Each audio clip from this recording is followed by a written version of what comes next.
Hey, my friends, what's going on? Hey, this podcast today is arguably one of my most funnest. I don't know if that's a word. Is that a word? Somebody look it up, Google it, send me a link or something so that I can ignore it and act like you're a jerk for doing that to me.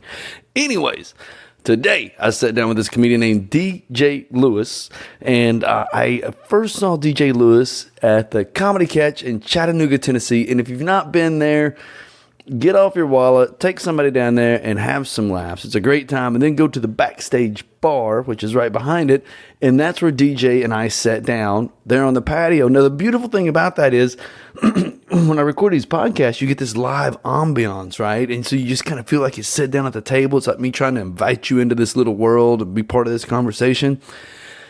Well, the other beautiful thing about that is, even though you got headphones on, even though you got a laptop set up, even though you got a microphone in front of your face, random people walking down Station Street would stop and just start having a conversation with us. So you get to be a part of that as well and experience that. One guy gave us a flower. Anyways, they do that toward the end of the podcast. His friends come down. I don't think they knew we were there. They just kind of strolling by and like, oh my God, there's DJ. What's he doing? And so they roll up. They join the podcast with us. Now, DJ, he's not just all about fun and laughs. I mean, he is. He's funny, but he's got his own story, and he's going to get into it. But just to see if I can give you a little synopsis here. DJ spent, I think it's 16. Was it 16 or 14? I think it was 16. He went to jail, went to prison for 9 years for strong-arm robbery.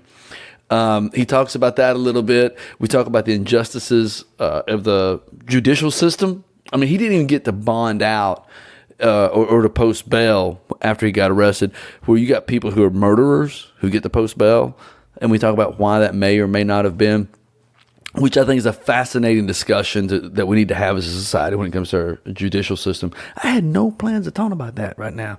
Anyways, he talks about that. He talks about later on being a meth addict. He talks about his struggles and just in life, and how comedy actually helped him get clean and straight. I think he referred to it as just cleansing his soul first. His soul had to become cleansed before he can solely get his body to be cleansed from meth and the addictions that he was in.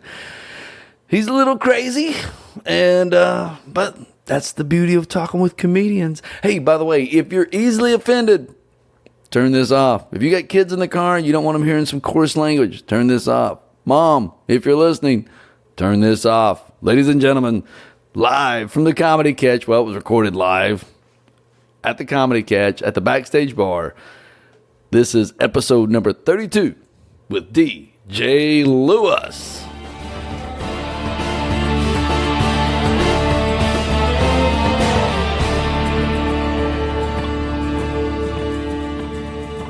You want to talk about whatever you want to talk about, buddy. Hey, I got DJ Lewis, brother. How about you, baby? Hey, what are you doing out there in the world? In the world, man. In the damn world. So I used to live in Washington. Did you? Yeah. In Tacoma? No, Tacoma's like the armpit of Washington. That's what I hear. That's why I got the hell out of it. That's why he was in such a hurry. They got gang shootings. Yeah. There's an ashtray over there.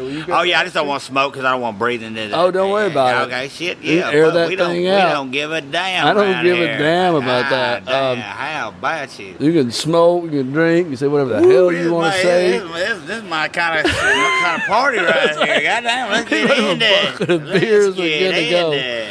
No, I lived in Vancouver, Washington, and when I say it, everybody thinks I'm talking about Vancouver, Canada. But I followed up with Vancouver, Washington. Yeah, and how's Vancouver, Washington doing? How they doing out there? It's a beautiful place, man. It's right outside of Portland, Oregon. Oh, what I know about Oregon is the Klamath River. I know the Klamath River. Yeah, the Klamath. Yeah. I spent some good time out there, having a good time. What were you doing out there? Fucking off in the redwoods and shit, you know what I mean? Like, I was hanging out. So you're down in Southern Oregon. Yeah, well, I was working in Humboldt County, California. I was working out there, like trimming, Yeah, you're doing the what do they call that, the Emerald Triangle. Yeah, that's where I was. So you're out there harvesting and trimming. Yeah, up there doing that kind of shit. Well, you know, it's funny because you know what that is? It's where they harvest all the marijuana. Yeah. And this is before it was legal, right? Yeah, it was way before it was legal. Dude, have you seen the Netflix documentary on that? I fucking have, dude. Yeah, I have, dude. And it's crazy. Murder Mountain, right? Yeah. But I never heard of anything like that. Like, I never heard of anybody. All I knew was hippies and hippie festivals and shit like that. You know what I mean? And that's the only thing that I knew of that area. I didn't know they was just murdering and chunking people in the fields and disappearing. Yeah, man. Not being found. Yeah, not at all. No idea where they are. They just killed them. Just motherfuckers. It's mountain folk, man. It's mountain folk, and even though they're in the damn, in California, you think, there's some organized, like we are going to be organized, right? Like mountain folk. Yeah, like a bunch of hillbillies just going to decide, no, that shit's a mentality, man. It is. Yeah, so you're up there trimming. Well, no, I was actually doing more farm work. I did the trimming, and everybody did the trimming because there's so much goddamn trimming to do. But, and it's such a tedious, just mind-numbing job, man. I mean, you're just sitting there with a little pair of scissors, just trim. You gotta have your alcohol, clean them all because it gets so gunky and shit like that.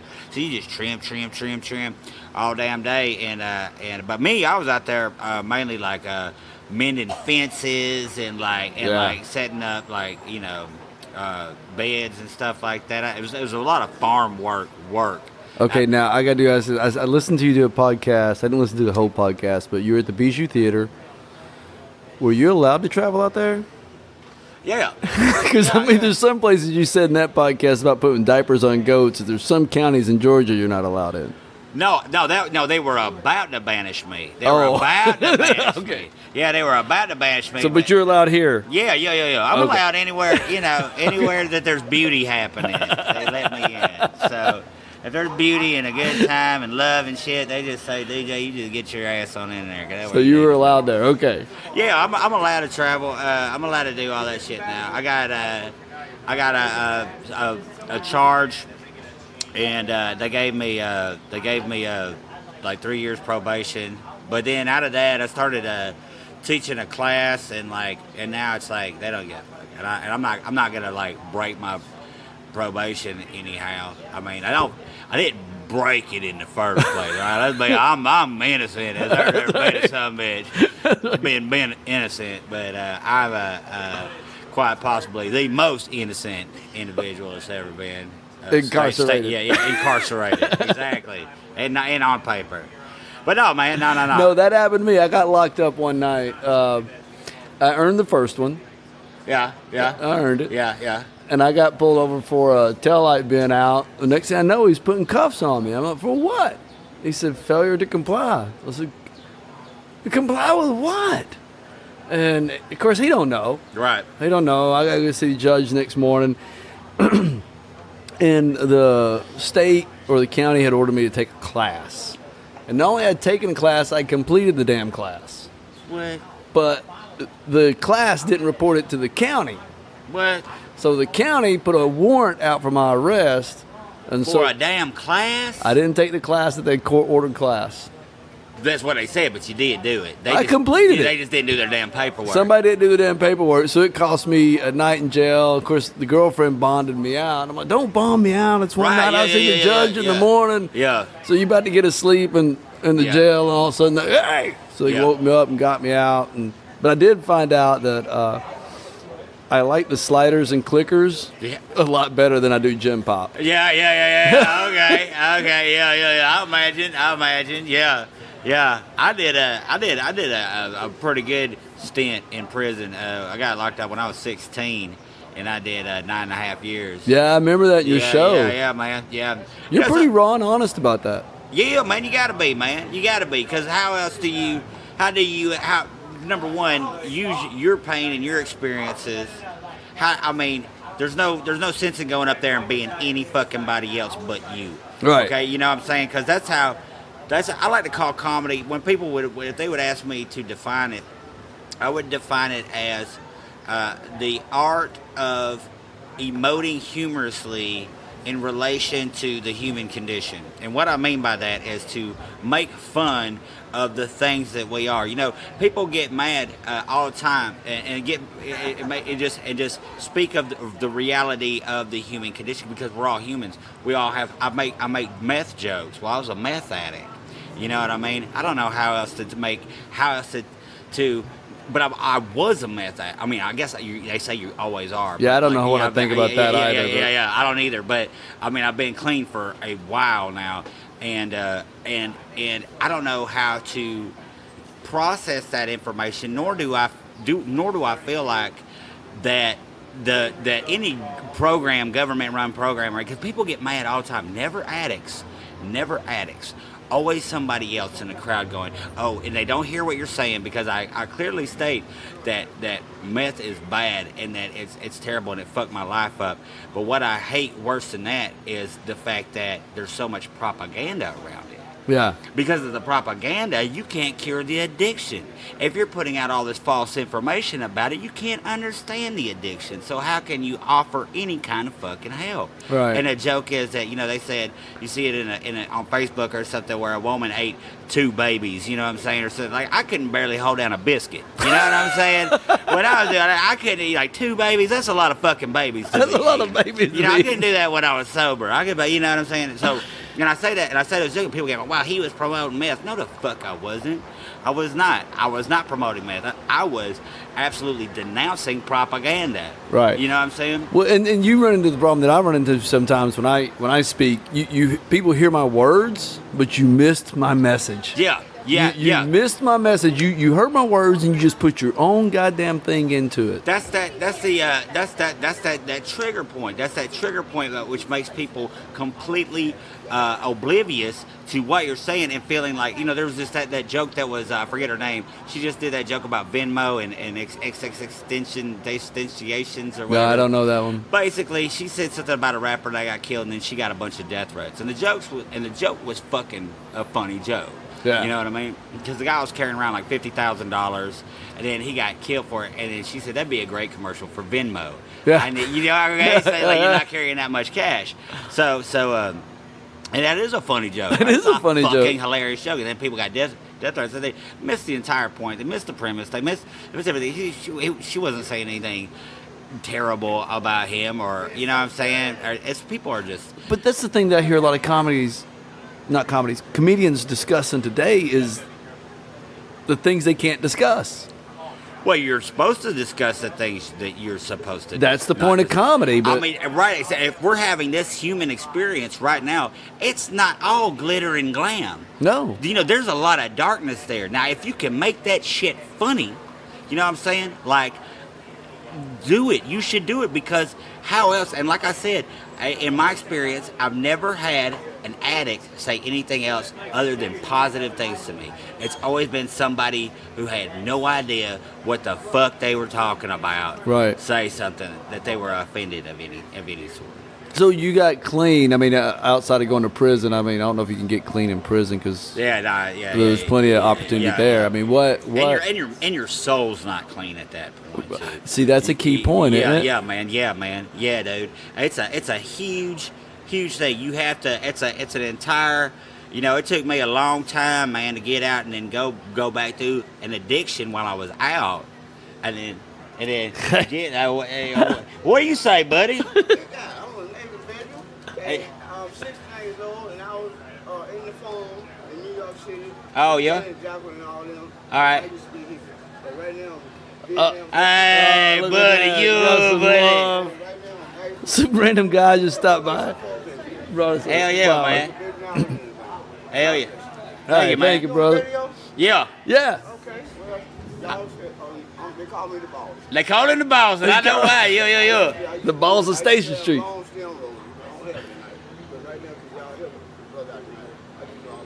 Well, thank you, boss. Yeah. I ain't got that. I don't carry cash, man, but thank you. Yeah. So, no, we got you. Yeah. We're for those who don't know, we're in Chattanooga, Tennessee, at the Backstage Bar on the patio of Station Street. Patio, baby. So if you hear random people stop by and talk to us, it's because random people stopped by and talked to us. Yeah. Well, he gave you a flower, and I think that was good. He was a hippie back when Janis Joplin and them were around. Is that what he said? That's what he said. God damn. Well, I'm sure he's got some stories. Sorry, this is my time. You know what I mean? Hey, this is me. All right, don't steal the show. You know what I mean? Yeah. I might want to hear all that shit. I like the random. That's what I like about the type of podcast I do. Is I don't edit it. I mean, I'll go by and I'll take the peaks out and stuff like that. But I don't edit what you say. I don't trim it. It's just whatever happens. That's the best. That's how it should be, man. That's what I love about and I've been in scripted stuff, and I've done different things. I love the podcast. I love the whole idea about it. I love where technology is going. I love how it has completely opened up a lot of these conversations, like what we're having today. Would never happen. Without technology and us being able to expose this thing in such a broad, awesome medium. But to answer the question, yes, about the soul, about cleansing your soul. In prison, so I got in prison. So I got out of prison after that. I got hooked on meth, and I had. So out of prison, you got hooked on meth? Oh, you, buddy. I did not. I thought you went to prison for meth. Nah, I went to prison when I was 16 years old, and I did 9.5 years for an armed robbery charge. Oh shit! You, baby, you. Yeah, it was like that. You know what I'm saying? So then when I got out, I had all kind of fucked up shit with me. Don't worry, I mean, I'd already kind of been into like meditation and shit like that, but not so much that the world was, I had any idea what I was doing in the world or that I could relate to it in any sort of way. Then I got to doing comedy, and that was at the time the best environment for a person who was in my state of mind. I had a lot of they say it's PTSD type shit. I don't know what it is. I seem to be fine now. You know what I'm saying? Just having to deal with it. I do have some problems, but I think I know more than anybody fucking else in the world. You know what I mean? You know what I mean? Yeah. So, but yeah, man. So then I just had to cleanse my spirit, man. I had to go out there and I had to take some time for me and be calm and soak in the world and take in the universe, man, and dig that shit. So it's a different clean. Well, it's interesting you talk about meditation. I'm curious, is there a certain style of meditation? You doing yoga? Do a lot of yoga. I follow read a lot of Alan Watts, Paramahansa Yogananda. I'm very much into. What's that book that I talk about? The Bhagavad Gita? Yeah. I probably very much did not pronounce that. I butcher it every time. Yeah. When I'm reading those types of books, because I do, in my head, whatever the letters are and how I pronounce shit is how that shit's coming out. So it's going to bigger back, fat, bigger bark, Gaita, or whatever. Bhagavad Gita. I'll have to look that up. Yeah, we just had a. Do you know how to pronounce it? Bhagavad Gita. Bhagavad Gita. Okay. That is very way more beautiful than what I said. It's a lot better than what we did. Yeah. We butchered it. I remember the first time I was in L.A. and I had never had it, and I ordered a cream brulee. Yep. And you would have thought that the whole air in the room just got sucked out. You could hear the gasps. You know what I'm saying? What in the fuck just came in here? Well, it's like when I moved to Washington State. I grew up here in Southeast Tennessee. So when I moved to Washington State and I ordered a salmon. Oh, yeah, put that ale in there. They don't like that shit. I'm just they do not like it. Oops. Yeah. So I learned real quick it's salmon. Yeah. Don't put no damn ale in there. Yeah. They don't like it. They don't like the ale. They ain't taking the ale. Yeah. Yeah, that was my big trick. But I love traveling. I love going to new places and learning new things. How did you enjoy Los Angeles? I absolutely loathed it with my every bit of my soul. Of course, I wasn't in the right state of mind, nor was I. I was homeless for a while, man. I was crazy. Did some TV out there. I saw that. Work. Yeah. A lot of extra work, some TV. Of course, I'd known a lot of people doing comedy, but I really wasn't doing comedy because I was so goddamn insane. You know what I'm saying?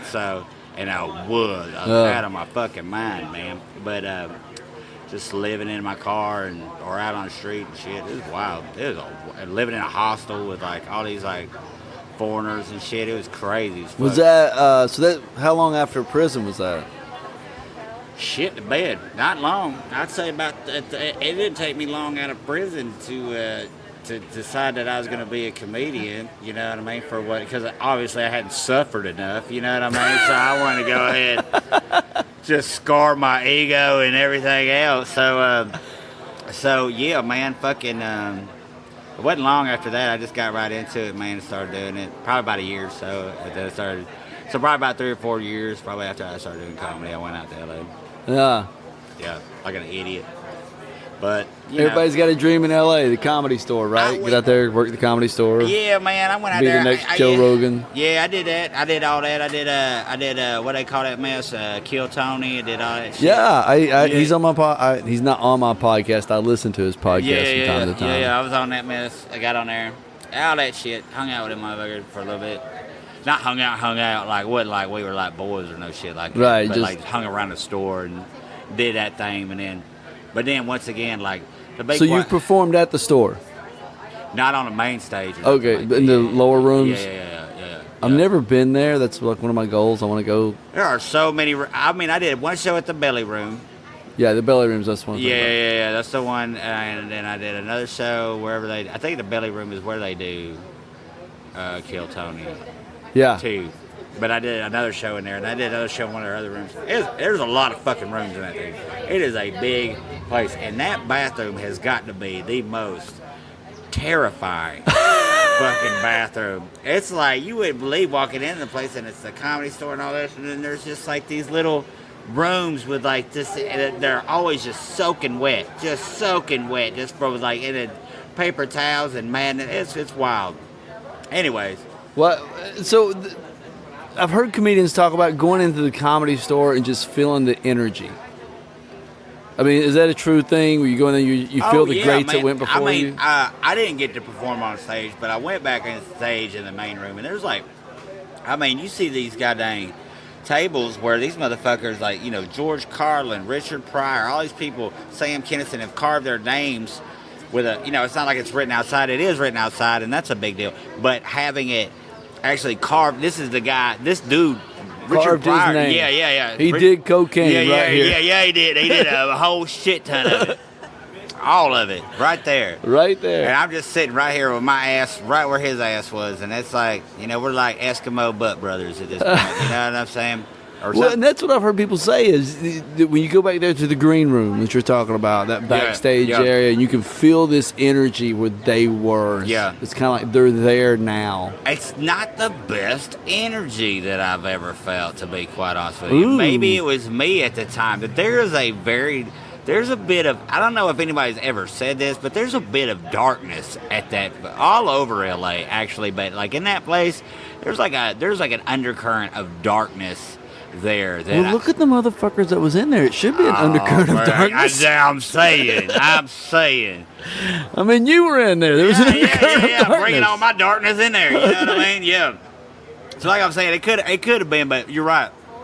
Robin Williams, I like all these people who have had a huge amount of darkness surrounding them at some point, but laughter too. It's a weird vibe, man. It's a weird vibe. So her and I were talking on the way down that one of the things that I've heard comedians compared to, and you've kind of touched on this, is they're a lot like the prophets of our day. They allow us to talk about things that really our prophets and pastors and people like that should be bringing to the forefront and forcing us to talk about race, sexuality, things absolutely. of that. And a lot of times comedians have a way of bringing those things in, whether it's political, social justice, whatever, and like you said, in a funny way, but also in a way that makes you say, "Oh shit, I've never thought of that." Right. Let's have this conversation. Right. And that's where you get these comics like Bill Hicks. I never really, like, to me, Bill Hicks, he wasn't so much of a comedian, quote, like, as he was a really good TED Talk. You know what I'm saying? Yeah. Like a really fabulous TED Talk is what he was. So it's like, Can we do you know how to turn that down, or? I have no idea. I don't know when that started. I bet it's on a timer. We might. I don't know how we. Can we ask her? We can just turn that speaker down. Can you go ask her that? Yeah. We have a little serenade now. Yeah, the patio. That's the problem about doing things outside and live, which I don't mind the randomness of it, but. That's a little too much. Yeah. It's very, very, very loud. But it's all good. I mean, we got like a little serenade, like to be crooned a bit. Right. You know? So what brought you back from L.A. to outside of, I'm living in my car, I probably should go back to Chickamauga, but... Well, I was very much in love as well. Very much in love. There's a love story involved in this. Oh, yeah, there's a very epic love story involving a woman and 2 dogs. And You write a lot about that on your Facebook. yeah, yes, I do. I'm very much in love with the dogs and very much in love with the woman. I like did you put that order that way subconsciously, or?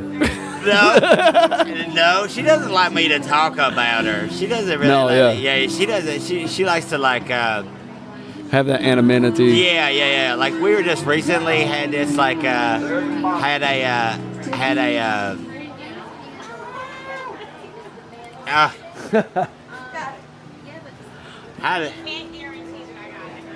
No, just that one, that'd be great. Yeah. Thank you. Thank you. So we got The that. great Deidre, everybody. The great Deidre. Oh, that was who? Deidre. They're great. Yeah, they are. This is my. I mean, I'm definitely biased, but this is definitely home. You know what I mean to me. Yeah. So, but everybody here is always just phenomenal. And if there ever is like a server, somebody who's even like subpar, they go so fast. It's like, So the comedy catch. We're at the Backstage Bar of the Comedy Catch, which is literally the backstage of the Comedy Catch. And but the Comedy Catch is the first time we were here. The first time I was here. What about you? It's the first time. That was the first time I was at this location. I went to the former location. oh, Brainerd. Yeah. Oh God, man, I love that fucking club, man. That's where I started out in the Giggles Grill of that Sundays. Me and Corey Forster. That's where I met Trey Crowder and Drew Morgan and all them. Yeah. So, that's where we all Hair on that. came to be. So you get started just doing open mic nights? Shit, yeah. That's the only way to do comedy, man. Ain't no other way to really do it, man. You got to hit them open mics, man, and you got to hit them hard for a few years. And like it'll take you. People. Everybody always thinks they're just so fucking like they can just get in there and bust through it. It's just not that simple.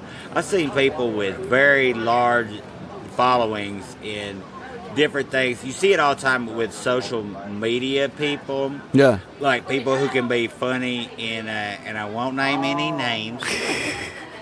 But Trey is very much like I won't name any names, but Trey. No. Trey is the opposite of that. 'Cause Trey was already a comedian and then got famous for the liberal redneck stuff. Okay. You know what I'm saying? And but he had already been in the game, hilarious as fuck, for forever. You know what I'm saying? Well, not forever, for a good, you know what I'm saying, solid like 8 years at least. I might be wrong about that, but I know I'd known him for. I'm trying to do math in my head. It's not working out. That number's just falling outside. Right. But yeah, man. So he is the antithesis to like a lot of these people who. They get a good social media following, and then they go out to the clubs with no material, just what they're doing, and that don't last. You can't do 45 minutes of that. Dude, You know just what 5 minutes of comedy is. Well, yeah, and it's a lot, right? But I've never done it, but yeah, it's a lot. When you think I used to do a lot of public speaking. But me and my public speaking was I'm taking you to a point, and I've got all these other ways to get you there.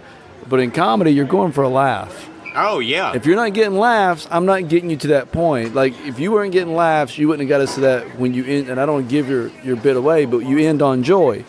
Yeah. Thank you very much. Right. You're taking us to a point. Yeah.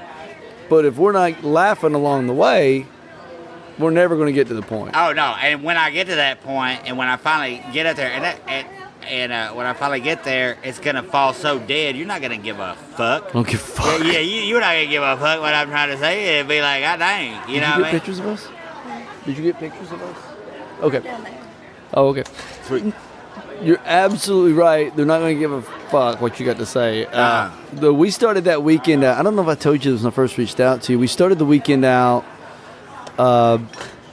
on Friday, we went to the Walker Theater, and Rob Bell was there. Okay. And Rob Bell's an author, former pastor, and speaker. I got a bottle of them on there. Oh, that's a twist. Yeah. Nice. But his talk was the introduction to joy. So we went and did that, and he's just talking about finding the simple little things. And my son was in from Washington. He went with us. And then Sunday night, we came here, and you did that, and we were driving back, and my son said, we started the weekend with joy, we end the weekend with... That's awesome. It was awesome. I'm so glad that you guys got that. I'm so glad that you guys were able to pick that up, because like that's yeah, man. Hell yeah. Yeah. Hell yeah, man. That's amazing. It was I don't know where you are with the woo-woo things, right? But it was a woo-woo moment for me. You know, we start with this, also we end with this. I'm like, I don't really believe in accidents in the universe. Right. Oh yeah, man. Oh no. Sometimes you just get tuned in, man. You get plugged right the fuck in. Right. And that's the whole thing about that. And what show did you see? Sunday night. Yeah, that's fucking great. It was Sunday night. It was Asperger's guy. Dude, yeah, Elijah. I thought that was a bit. Dude, no, he's totally like that, dude. You don't know what the fuck's going on with that guy, but he's fucking hilarious. He just come up there. I thought it was a bit. And that thing he does with his mouth. Yeah. And he's just standing there, and it's just that awkward watching him do that. Yeah. And people just start laughing. Yeah, it is. I know, and he knows it. I mean, he's definitely medicated as fuck. You know? Is he? Yeah. I mean, we just did a show last night around here, and it was just like a simple mic thing. But anyway, so and he still got on the same clothes. So, but kills, and it's hilarious in person. It's just a. I think that's, you see that kind of stuff, and when you're talking about joy, when you really see that from people, and when you see that from a comedian, when you're experiencing this, because I feel like audiences are already in a state of anticipating joy. Right. So when you go in there and you see a person who's very much, and not everyone wants this, but wants to share this experience. We all want to have this experience together, like, and that's what I want too. I want to feel this thing that we have, this connection. This I want to relate to you. I want, in relation to the human experience, I want to relate to you. I want us all to be here together. Even though I'm talking, I want this to be our journey. You know what I'm saying? Right. You know what I'm saying? Right. And there's a lot of comedians, and a lot of people don't really feel like that, which is understandable, I guess. But that's my mission, man. That's my mission. Not to sound too holistic or anything. Well, I think you. I like the idea of looking at it that you do have a mission. You're wanting to take people on a journey. You've got something to say. I'm just going to say it differently than you're probably going to hear in the newspaper, but I want to bring your attention to this. And if you're not doing that, then you're just up there just trying to tell funny jokes. I don't know. I like the guy that's got something to say. Yeah, man. See, me too. And a lot of people do have things to say. One of the most one of my, I wouldn't call him a hero or anything, but I'm just fascinated by Anthony Jeselnik. And I don't know if you're too familiar with his work, but he is one of those guys who's like very much shock and awe, but not in a negative. He's coming from a very dark place. He likes to say things that are super offensive, but it's so smart. It's very much like Daniel Tosh. Daniel Tosh does it, where he's like so quick to offend, and he could say things so quickly and so sharply to offend you, and yet make you laugh. And not be offended. It's like, I don't know. I'm not offended by much, but I'm not either. I believe, what was it, Mae West said, those who are easily offended should be more often. Yeah. I agreed. Yeah. I agree. If you're easily offended, good. Come on in. Yeah. Just what you're looking for. Yeah. No, I agree with you. It's that artwork, whether you're a philosopher or a comedian, which in many ways you are a philosopher. Oh, yeah. I definitely feel that. Yeah, you're doing that. Well, yours is a lot of observational. I mean, you're just observing through your own life. You're observing through the life of those around you. So, Yeah, I like to think that I keep it very, very personal. Yeah, you're very introspective. Yeah. So I like to like fan out the if you saw it through a like a prism or something, like you'd be looking through me and just seeing through the prism of DJ, all the colors of DJ. You know what I mean? yeah. And it might not be the picture you want to see, but hopefully it's a good picture. I don't know. So, Yeah, well, but you'll know. yeah, you will know. You'll definitely know, because I'll be screaming at it in your face. So, You will know. Yeah. So, how long does it take you to do a set? I mean, not to perform it. I mean, when you're saying, okay, I'm gonna come up with a new set. Okay, so right now, so I've got so much material. I mean, I've got material on material. So the set that you guys saw actually isn't a completed set. As a matter of fact, I've just been working on that closer for maybe like 2 or 3 months, and it's still not perfected. It still needs some work. And there's a couple more jokes in there.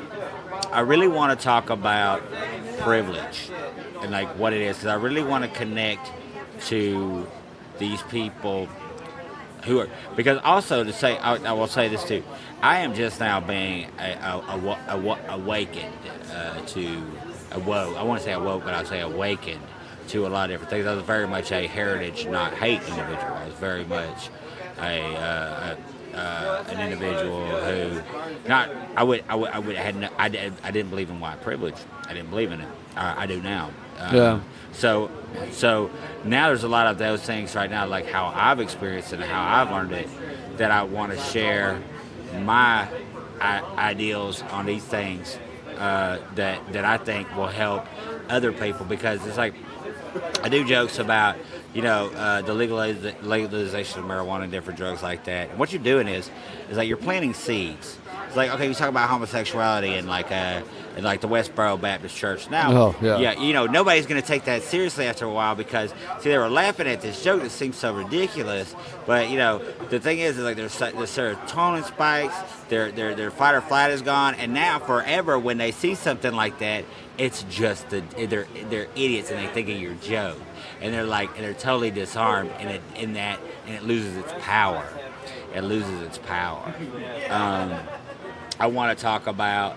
So you mean a joke over time, although it was relevant then, and it's probably still funny, but because things have changed, people become more aware.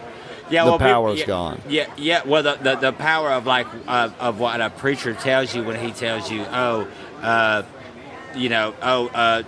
homosexual sex creates, tsunamis. They were God. Yeah. Where you make a joke about that, and they were actually saying stuff like that. Yeah. Out of Westboro Baptist. Yeah. And so you're planting these seeds, and like, so now they're looking at you now when you plant those seeds in the audience's mind, when they're laughing, like even if they had that idea before and they would listen to that preacher, you've made them laugh. Their fight or flight's gone. They're gonna think of your joke. And what that preacher said is going to lose its power. Right. Do you know what I'm saying? And that's the real power of laughter. That's the real ability that it has, along with healing. So I think that I could really. I like the healing too, because I think in many ways you found comedy to be healing. Absolutely, without a shadow of a doubt. And people who say that something isn't funny, I will 100% tell those people that they just need to fucking relax, okay, and open their minds and listen. There are hardships in this world. I have experienced hardships, and I've heard so many jokes about so many different things. People joking about, don't drop the soap in the if you make a prison rape joke, dude, there are some really fucking funny rape jokes out there, okay? Whatever be about funny, and I don't think that the subject in itself is something that we should laugh at. No, I agree. But I do think that laughter is empowerment. I do, and What helps ease the pain. Right, exactly. Right, so that's like when I was in the Marine Corps, you're in a combat situation, we're making some very... we're making jokes, Right. about death and dismemberment Right. and stuff like that. That here is seen as very insensitive, is seen as. But here you got guys in horrible situations trying to make the best of it, and it's not that they have any ill intentions or. But they're just trying to fucking cope. Right, exactly, and that's the whole thing. Like, here we are, just trying to cope. Here's all of us in this room together. Right. Yeah, even though I have my, like, we're all trying to cope. Like, let's all sit here and cope together. Let's all heal together. Let's all figure out what's right in the world instead of, we could say that this is wrong, but it doesn't do us any good to just sit around and be like, this sucks, this sucks, this sucks, this sucks, all this sucks. Yeah. When we can make it funny and laugh at it and laugh at our own, not only persecutions, but like, those just our own pain and stuff, and it's a beautiful thing to have, and it's a mysterious thing. Laughter and comedy, it's a very mysterious thing where laughter comes from and why do we do it, and like that whole thing interests the fuck out of me. Some people say that it's from back when when hunters and gatherers, like they would be, you're scared of something or something, you know what I mean? And then, but it's not there, so it was like some sort of signal to other cavemen that there was nothing there, and it just kind of, I don't know what the fuck that shit. It sounds like a bunch of bullshit. Yeah, it does.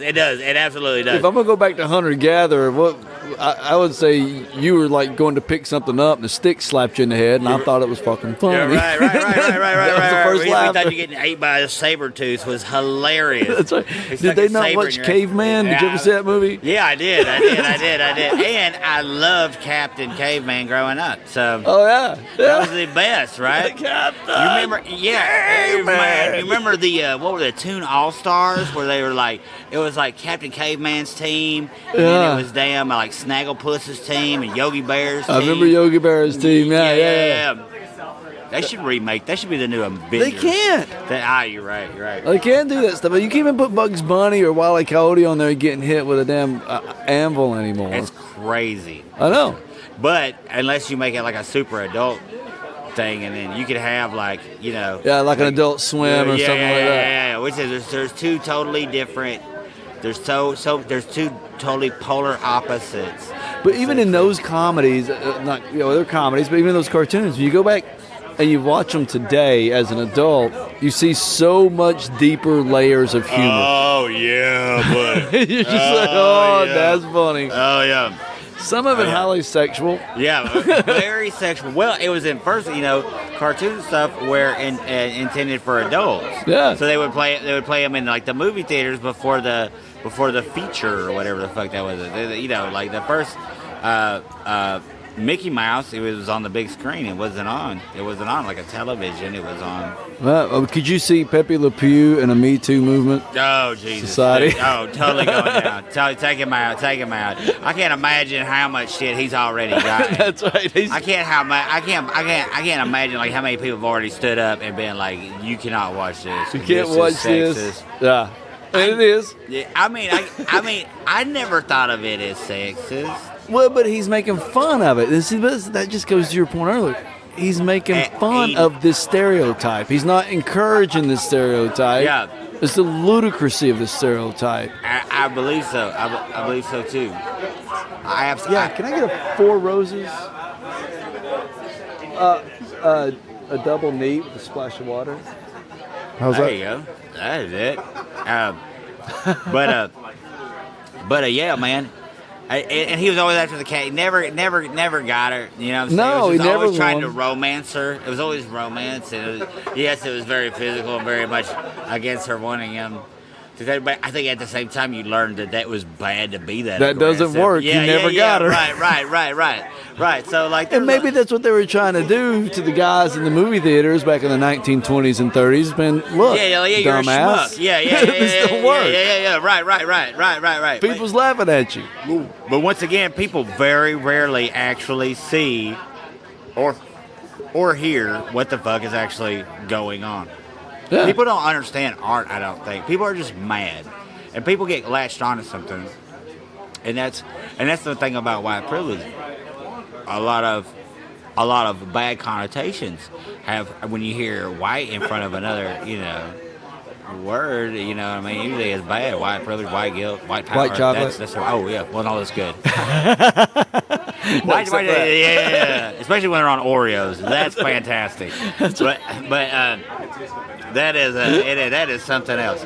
But yeah. Just quick on that one. No. Yeah. That was good. Don't take that one away. Yeah. Don't take that from us. That's all we got left. That's all we got left. That's all we got that we like. Yeah. It's the only thing left for us. But there's a lot of different kinds of like privileges out there, and for one, the bad thing about white privilege is that you don't understand that it hurts other cultures and It hurts a white culture. Yeah, it does. There's a book by, I'm looking up, Dr. Cornel West. Mm-hmm. He's got a book out because called, I think, Race Matters. But yeah, he's a philosopher, theologian, civil rights activist. He was recently on the Joe Rogan podcast. That's where I heard him. I've seen him before. But he was on the Joe Rogan podcast. And he was talking a lot about the white privilege and white supremacy was his word. He said, what people don't understand is you can't have white supremacy if you don't have white insupremacy. Right. Or I guess that would be the opposite of it. He said at the days when this country was first being founded, only white people who owned land could vote. There were plenty of white people that didn't own land that said, this isn't right. We're going to stand up for the oppressed, and we're going to fight this white supremacy that's taking place here. He said, and that's the mistake that a lot of us have made in many issues, is we take the extreme side, and we don't realize there's a lot of white brothers and sisters or straight brothers and sisters that are out there fighting these fights with us. Right, and that's what we need to be very, very careful of. And this is a new thing that I'm trying to push. I'm trying to put it in a funny way. Is that like we need to realize that while we are having this revolution now, because we're definitely having it, we're in the middle of it. We're having that. This is revolution. But that's America. It's been a series of revolutions. Right, and we need to stop. And that's another point. Is like we need to stop that, because all revolving does is create a circle. So those who were oppressed become not oppressed. Well, you know what I'm saying? And so all of a sudden, those who weren't oppressed are now the oppressors. Yeah. And so you're always having these oppressors. So there's always injustice of some sort.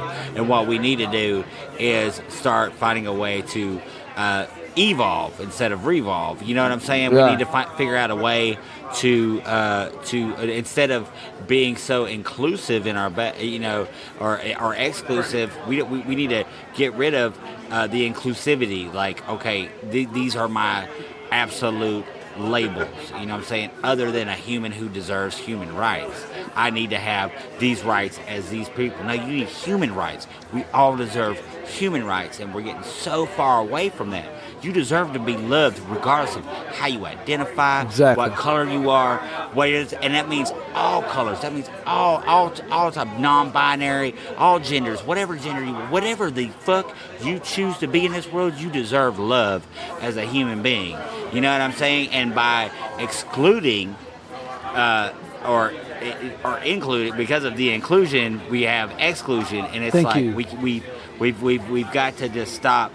But because we have the culture that we have now, and the way that it's turned in, because of that, it smells strong over here. This man just ordered a drink. Yeah. You know what? Yeah. We're not driving. So I'm staying at the Choo Choo. Oh, good. Have you stayed there? Nah, dude, I live like... you live at 30 miles? Yeah. About 30 minutes away from here. Yeah, we're about 45, but we'd stayed at the Moxie previously. Now, get this shit. If I'd have got the Moxie... No, the Moxie was available tonight, wasn't it? Yeah, it wasn't available tomorrow night. But it was funny. I was just going to get the Moxie for tomorrow night, but they didn't have an availability. But they said if I get it for Friday night and Saturday night, they had an availability. Oh, damn. What the hell? You don't have a room, but oh, you buying 2 nights? Okay, yeah. Now we got your damn room. Yeah. Come on in, 2 nights. Yeah, we got a room. 1 night, nah. Hey, that Moxie is off the chain, though. I don't want to say anything. Anybody take that to be bad? We walked in there. Have you ever been in it? No. Dude, you walk in there, and the bottom floor is a bar. Damn. There's not a hotel lobby. Matter of fact, there's a sign as you walk through the front door. It says check in at the bar. Damn. Right. And I'm like, I like how they roll. Yeah. That's why you need 2 nights. That's why you need to. We're not going to send you out in the wild after one night of this. We're not just going to send you out there all willy-nilly. We go up, we check in. This is a couple weeks ago. We go up, check in, and they give you 2, they call them complimentary tokens for drinks. Yeah. Of course, I just paid. Right. I paid for that damn compliment. Right. But you call it what you want. Yeah. And we did that, and then they, it turned into a club. Yeah, they rolled a DJ in like at 7, 8 o'clock. And next thing you know, they're thumping. It's a club downstairs. And I was like, shit the bed. I was like, I like this hotel. With rooms just rooms there. Yeah, the rooms are upstairs. They know what time it is. I bet them rooms will cost a pretty penny, huh? It wasn't bad. It was, it lists on, I use hotels.com, and they're not a sponsor. I don't have a sponsor, but it was $169. So then you get taxes and stuff. And 2 free drinks that you paid for. 2 free drinks. That's right. But awesome. it was a cool place. You come downstairs in the morning, they had this little, where the coffee station is, and the sign there says, get it your damn self. Oh, that's awesome. That's awesome. Do they have a breakfast? Well, they got like stuff you can buy to eat, but they don't have like a kitchen. They rolled a food truck in at night. Damn, that hits too, though. That's what you want. Dude, I love food trucks. Yeah, dude. Yeah, man, my buddy, he owns a food truck, and man, they cook like Southern food in it. Yeah. And they do it up on a mountain. And, man, it's the wildest damn thing. Like, he should pull up at a construction site. Yeah. He'll fucking goddamn kill him, man. He'll kill him. It's awesome. The food truck scene, I first ran into it in the Pacific Northwest. Of course, there you got, like, chefs. Right. I mean, this ain't a couple of guys like me and you and said, hey. Oh, nobody wants to come to my truck. Believe that. Ain't nobody trying to eat out of DJ's truck of food. This old slop trough, this traveling slop. Hey, you can just call it the choke and puke. Yeah. You choke it down and puke it later, bro. Yeah, that's exactly what it is. Or probably right there, puke it, just puke it. just get over with. Smell it, puke it. It's smelling. Speaking of the mountain, you ever done that hang gliding over here? My buddy, and also a very, very, very funny comedian, Dave, he does a lot of that stuff up there, that hang glide. But, That's what we were down here for that weekend. oh, really? Yeah, the weekend after we'd seen Who you. was your pilot? Mine was Ted. Yours was Ozzy. Okay, neither of them were. Yeah, and the Yeah. guy was pretty funny because you're getting up there, and all of a sudden they let that little rope. They pull you up by a plane. It's not even a plane. It's a go-kart with fucking wings that they built on site. Yeah. They call it an ultralight. Yeah. He's told me about it. Yeah, and when they let go of that rope, it feels like that glider just stops, and now you're like all Wile E. Coyote and shit. Yeah. Right? But then it works. Damn, this Yeah. works. He's a comic. He does all that shit. Dave Miller, Kid Dave Miller. Just in case anybody wants to Yeah. go see him. Go see Dave Miller. Yeah, hang gliding. He's a great hang glider as well as a comedian. So that's got to be great. I'm not great at taking my life in my own hands. What? That's After the life you've had. Well, yeah, that seems stupid, right? That's the irony. It seems that, yeah. Here it comes. Yeah, but like doing things like that, like I'll run from the police, but I won't jump off a mountain. You know what I mean? Like that's a. I'll run with the police. Yeah. But I won't jump off a mountain. That's how it is. Except when they bring that damn canine out, I'm done. Oh yeah, man. If I see any dogs, I just want to pet them anyway. So it's like, come on, buddy. Come on over here and I'll get you. Yeah, that term popo. Yeah. That came from Portland, Oregon. Portland police. Man, dude. I can't believe that they. You weren't ever on an episode of Cops here, were you? No. I've never had that luxury. If I did, though, It'd be on your IMDb. man, wouldn't it? Y'all would never hear the end of it. Motherfuckers would never. I mean, I had seen on Cops. Not for real. We're gonna show this real. Look, there he is. When they he come to you showed- with that waiver, you're like, hell yeah! I'm Yeah. signing When that I damn see them waiver. cameras, it's about to be on, y'all.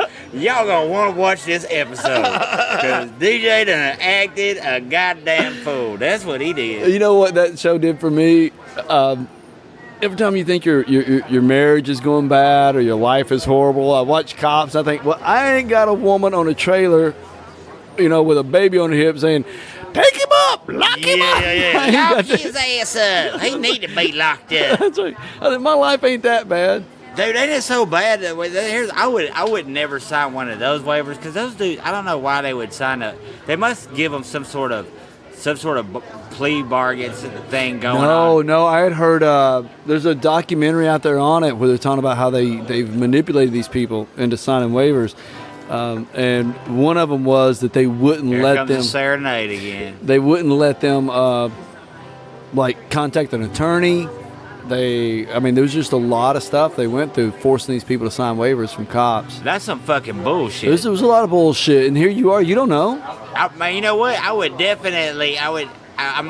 definitely would not sign that. Well, no, I know I definitely would sign a waiver because I want my shit to go in. I want my shit to be on there. But goddamn, man, they be out there crying. Goddamn, man. Well, there was one guy here in Chattanooga, a little bitty thin guy. He's an African-American family here in Chattanooga, but little bitty thin guy and great old big woman, right? And the cop's just talking, he's driving, he's just talking to the camera, and all of a sudden you see this woman over in a moo-moo. She's waving him down. And he pulls up. I don't know what this guy done, but they got in a fight, and she done beat his ass and tied his ass up. Remember that long phone cord? But yeah.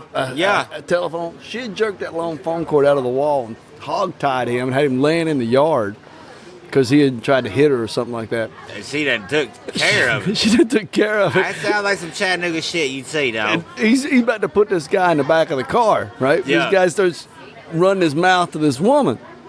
And that cop turns around and he says, I can let these handcuffs off of you.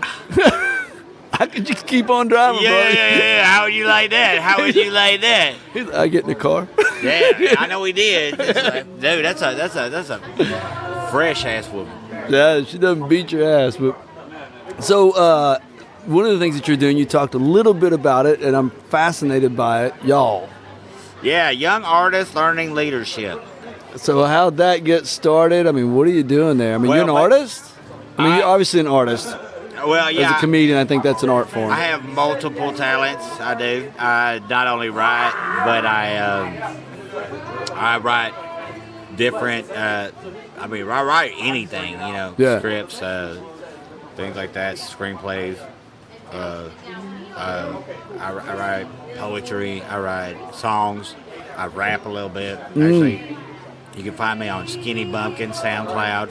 Skinny Bumpkins. Skinny Bumpkin. Yep, that's me. Yeah. So I got some rap out there that I did. Skinny Bumpkins on SoundCloud. Me and Drew Morgan did a bunch of stuff together, and it all went to charity.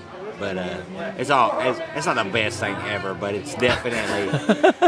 Okay, don't look it up. Look it up just a bit. I want people to look it up because it's like because here it is. I had the hankering to do it. You know what I'm saying? Did it for a good cause and just went out there. So there is some balls out, just throwing some shit together and making some stuff and creating some art and being like, yeah, man, this is not bad. I mean, it's not the best. It's not like we were we weren't trying to be the best, but it was really good. P. Diddy's not calling you. Yeah, nobody is calling. No one is wanting to listen to that. So, but actually.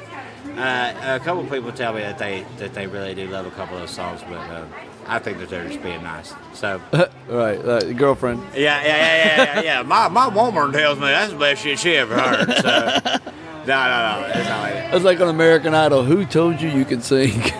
They've got to pick those people out of just randomly, right? Like some of those people they know, they're like, some people show up just to be bad. Well, they put some people up there in front of the judges just for the reaction. Right. Yeah. Yeah, so there's some people who should have never made it to that level. Right. But they just put them up there for the TV. So. Yeah, definitely. And that's the thing I don't like about reality TV. It's not reality. I know, man. They were wanting me to do a reality TV show here recently. Here in Chattanooga? Yeah, it's about hometown heroes, and that's what it's called.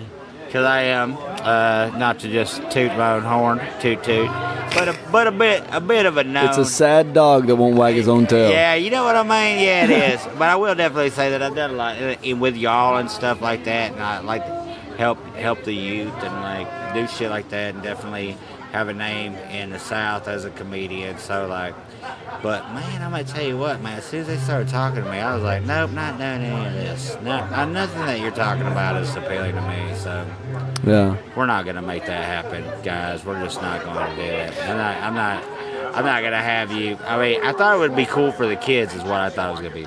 Yeah. To have them be on TV and have a camera crew in there. And, you know, and then they could do so. But if it's actually dealing with my life, like I don't necessarily. Number one, how boring would it be? You know what I'm saying? Like I get up in the morning, I walk my dogs, you know, I meditate, I like read for a while, you know what I'm saying, do yard work, fuck around in my garden. Like, dude, there's nothing going on here. You know what I'm saying? Like it's and I don't want you to create a circumstance in which there is something going on here, because I really love my life. I love the nothing going on here. Let's don't fuck with that. You know what? I might go on tour with, not go on tour, but do shows with Well Read, do my own shows, and like travel a bit, and like just, you know, do that kind of stuff. Which I do a good bit of traveling shit, but like I don't want to have to show up to places and be like, yeah, there's this camera crew, and like I don't know how they're gonna be, and like I don't know if there's a script involved. I just want to be me, and like that's probably not gonna be the best thing ever. Well, you could. I mean, if you wanted to do that, I mean, you could literally just get your own camera or your cell phone and put up a YouTube channel and just do your own life. Right. Of course, I wouldn't make the money but I don't give a fuck about money, and that's another thing. Is like I'm not here to either be rich or famous. Neither one of those ideas. I like to be able to just sit here and have a conversation. I like to go out and like, you know, I don't want for anything. You know what I'm saying? Yeah. And I also, here's the thing that comes in, like, it drives me crazy because like I can't believe that Trey, and I see it from them because, you know, I'm very, very, very well associated with those guys. I see all the stuff, and they're getting a lot of work, but they're having to do like a lot of stuff. Yeah. And like I can't do that kind of stuff. So is this the rest of the guys in Well Read? Trey, Drew, and Corey, and they're all. And that's who was here that night. Was that who was here that night we saw you? No. That was Luke Martyr, Elijah Cran. The girl was. She was funny. Yeah. That's Natasha Ferrier. That's the homegirl. Yeah. She's super fucking funny. She's the one that Levi did the slow clap. And she's like, I've never gotten a slow clap. Oh, awesome. Natasha, what's up? Make sure you listen to this. And then they were referring to Levi as Portland front row.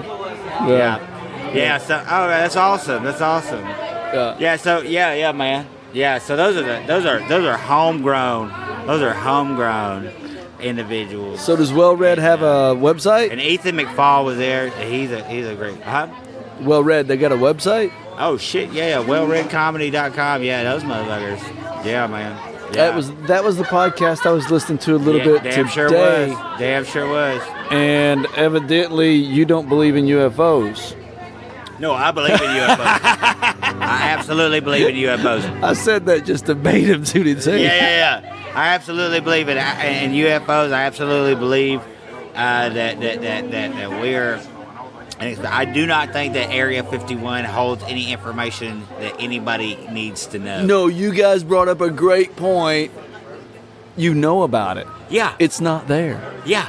And the whole point of it being there is for you to think it's there. Yeah. It's not there. Yeah. They're testing science shit. They've got fucking other bullshit in there. Probably nukes and shit. Probably other science shit. But whatever they have in there isn't alien oriented. No. And they can stop all of you. And they absolutely can stop every single one of you.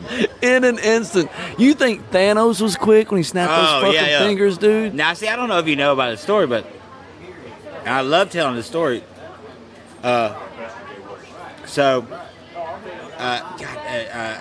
From the Honeymooners, Jackie Gleason. Right. Oh, no, you did. Go ahead and tell it. Yeah. Jackie Gleason apparently met with Richard Nixon and they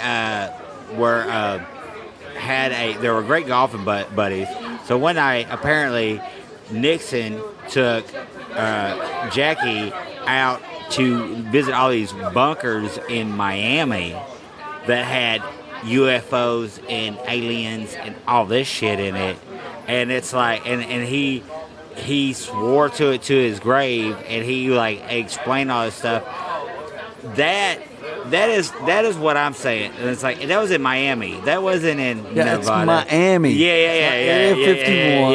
Yeah. There's more likely that it's underneath your house right now. Right. Underground, like going on right where you're sitting right now, audience. Right. There's probably more alien shit going on right there than there is in Area 51. Yeah, that coffee shop you think is so Yeah.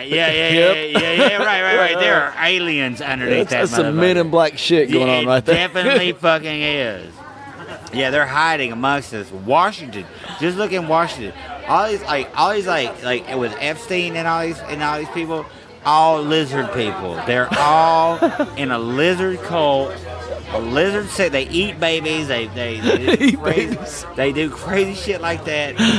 They're the ones eating babies, not the meth heads. The meth heads, you can't eat a hot dog. Are innocent. Yeah, they can't chew a hot dog. When's the last time you saw a fat meth head? Never. But look how many of them motherfuckers up there in Washington are just completely fucking out of shape. They're all lizard people. And so is Justin Bieber. And Justin Bieber. Yeah. You think people get talent like that because they're not lizards? No, they're fucking lizards. People like me and you, we gotta work at it. Yeah, we gotta work at being lizards. I'm tired of it. I take the lizards down. That's hilarious. So no, I did hear you talk about that Area 51 thing. I think that is. I was looking at that and I told somebody, because I actually know some people who signed up to go to the event. Yeah. They're not fucking going to the event. Of course they're not. They signed up for it to get the updates on going to the event. Right. Exactly. And most people are. And it might end up one day being like a cool party, but there's already a party. No, it's going to turn into a music festival. Right. Exactly. It's going to be the next Burning Man or Bonnaroo. Yeah. And then you're not going to want to go there, just like, you know what I mean? Like, let's see. Well, that's why they put it where it's at. You don't want to go there. Right. Exactly. It's so fucking hot. And remote. Remote and terrible. It's so awful. The employees there don't even drive there. They have to fly them in. It's ridiculous. They said from the gate to the first building is over 16 miles just on that property. And you think, well, it's not that bad, but yeah, you ever drove to a fucking desert? Right. Well, it did start out as a fucking joke. It did all start out as like a joke. No, and the guy clearly says on there, U.S. government, please, this is a joke. Yeah. But still, people are just wrapped up about it. I like all the celebrities. Like, yeah, let's go. It's like, and here's what I say. It's like, it's really a slap to the face, especially because there was just a guy died up here in these cages in Georgia in the ICE detention. You know what I mean? And so, I mean, like, it just seems so shitty to me to be even like. And I know it's a joke and it's really cute and I like all that, but it's like, yo, man, come on, man. But the flip side is that because we do have some really serious topics going on, sometimes a little joke like that, a reprieve, is. And I agree with that. Release. And I agree with that. And it is cute. It is a Naruto run. And it is like, you wish you could get that much. I wish I could get that much. I wish I could hear that much fuck yes about like, goddamn, the way that, election integrity is, our election, the electoral college, like, to knocking that out. How we've had voter fraud here in Georgia. Not here in Georgia, but in Georgia. No. Yeah. If you for the one moment think we've not had voter fraud, whether it's in your county in Georgia or my county in there was a battle fought in the city that I live in. Have you ever heard about that? No. Don't tell me all about it. Yeah, after World War II, the veterans returned, and the sheriff was in cahoots with the governor and other people in the state of Washington, in the state of Tennessee, and they were doing tax fraud. They were taking veterans' property with bogus tax claims. You'll be walking down the road, they just arrest you and confine you for what? Because I want to fine you. Right. And so these veterans got together and they did they formed a political party called the Veterans Party. It is probably a more formal name than that. They got permission from the state to observe the elections and to observe the counting of the ballot boxes. So they're there observing the elections. The sheriff, he locks everything up. He takes it to the courthouse, the jail. He takes it to the jail and will not let the veterans come in to observe the counting. Really? Of the ballot boxes. So these veterans are like, well, fuck you. You know, we fought in Germany to stop shit like this. So he literally broke into the National Guard of Armory in downtown Athens, stole a bunch of weapons, and DJ, a full-on motherfucking firefight took place. No shit. The sheriff's deputies are shooting out of the jail. The veterans are shooting at the jail. Full-on firefight. God damn. It's called the Battle of Athens. You can Google that and look it up. You'll read all about it. I can't believe I didn't know that. Right. It took place just 45 minutes up the road. But hand grenades went off. There was explosions that went off. Nobody got killed. And that's the thing that one local guy pointed out to me. He said, look, these veterans could have very well stormed that jail and seized it. These are the guys that took Normandy. Right. These are the guys that were at Iwo Jima. Right. They had full ability to do this. They had the skill set, but they also had that restraint. Sheriff Cantrell, his granddaughter told me this story. Sheriff Cantrell, they called an ambulance. Somebody was hit, right? And so ambulance comes in, and they sneak Sheriff Cantrell, who was on the losing side of this battle, into like an ambulance or something, or somehow they sneak him out of the jail up to the funeral. I'm not going to name the funeral home, but it's the one up there next to Depot Hill. You know which one I'm talking about. They go up there. He gets out. That funeral home got the sheriff out of town for over 2 weeks because everybody was looking for him. God dang, I bet it was. Yeah, and but my favorite story that his granddaughter told me, and you'll get this too, being a Southern guy, or just being a man. A few weeks after he gets back into town, the guy that led the opposition against him comes walking down to his house and knocks on his door. Well, his wife comes out, and he has to talk to him. Of course, she's all still got that grudge, you know, them Southern women. She's still all pissed off and mad. Yeah. So she goes back there and tells him, so-and-so's out here and wants to talk to you. And he's like, all right. Because they were buddies. Yeah. Before this firefight took place, they were buddies. Don't you go out there and talk to him? She's I want to talk to him, see what he wants. So he goes out there. They do their little Southern pleasantries and things like that. And then he says, well, what can I do for you? He says, well, just want to know if I can borrow your hunting dogs. He said, well, on one condition. He said, what's that? Well, if I can go hunting with you. And his granddaughter tells me, and that was it. Really? That was it. It was behind them.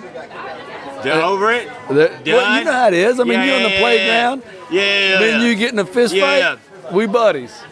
Man, that's the truth. That's the truth. Goddamn truth, man. That's what's so crazy. Dude, that's why I don't understand. I do not understand how they are the way that they are about gangs around here, okay? I'm going to tell you why. Because in my neighborhood, all right, you can get hit with a brick or anything. Now, I don't understand when you're murdering people and stuff. But, like, okay, so, like, there was, like, these two kids that got a lot of time, actually, for gang activity. And it's because one person was in a gang, the other person wasn't in a gang. They took him to a party. They were going to beat him in the chest, right, like 15 times or something, hit him in the chest 15 times. And all of a sudden, magically, I guess he's in this gang. Yeah. And so, jumping him in. Yeah. Basically, yeah. Like I know my gang culture. Yeah. I guess that's what it was. And so, like, they did that, and then somebody videotaped it, video recorded on their phone. Somebody saw it. Anyway, long story short, these kids got time for that shit. Dude, how in the fuck are you gonna do that? You know what I'm saying? Like, how are you gonna lock these kids up for just number one, they're from poor areas, and then they're like, there's like the sense of like you're gonna have to need some sort of family. I'm sure their families suck. You know what I'm saying? Right. Like beyond. So like now he's a part of something, and like, what the fuck, man? How are you gonna lock these kids up? You're making them exponentially worse. When in my neighborhood, 15 hits in the chest. You pussy. Yeah, you were lucky to get that. You get hit with a brick so fast, and then you get hit like it's so crazy. And then be best friends the next day, of course. Right. You know what I'm saying? And then, Well, see, and that's the thing about when you're talking about the injustices and or you're talking about like the ICE detention. I think everybody can agree that we need to have borders. We need to have boundaries. We need to have legal ways to come into the country. I think everybody can agree on that. Now, what those are and the nuances of that, we can work out. And we can agree that when people's breaking laws, things need to be done. My problem is how we treat them in the process. sure, That's my problem. absolutely. And yeah, these are our laws. And then here's the other problem: these detention centers that are being dealt with down on the border were not built for the influx of people that we got now. Oh no, and dude, and you can guarantee if they just wanted to circulate outside of just brown people, Right. like, and just go for like Canadians, Europeans who are here Illegally. illegally, dude, they would need twice. The detention center. Yeah, Well, and that's my thing. But when I bring that up, it's pure racism. well, here it is. It is. Because when I bring up the fact that how we're treating these people is wrong, somebody will always say, well, they're breaking the law. Okay, motherfucker, that's fine. I broke the law. I got put in jail. Yeah. How you treat me in jail should matter. Yeah. See, I am a complete 100% from start to finish anti-prison, abolish. I am pro abolishment of prisons. I do not like the idea of prison. They do not help. Rehabilitation helps. Well, have you seen the Swedish prisons? I have. Yeah, so they're doing the exact thing you're talking about. Right. Now here we have like a whole different idea of what a penitentiary is and what a prison is and what we should be doing. Even so far as to say that like sex offenders, the worst thing about the sex offenders and what happens to them and why they are such repeat offenders. And I don't. And here's what I'm on this scale. I'm like, you either kill them all. You know what I'm saying? I'm dead serious. Either you kill them all or you figure out a way to rehabilitate and get them in functioning in society. You see, even the word penitentiary, that comes from the word penance. Right.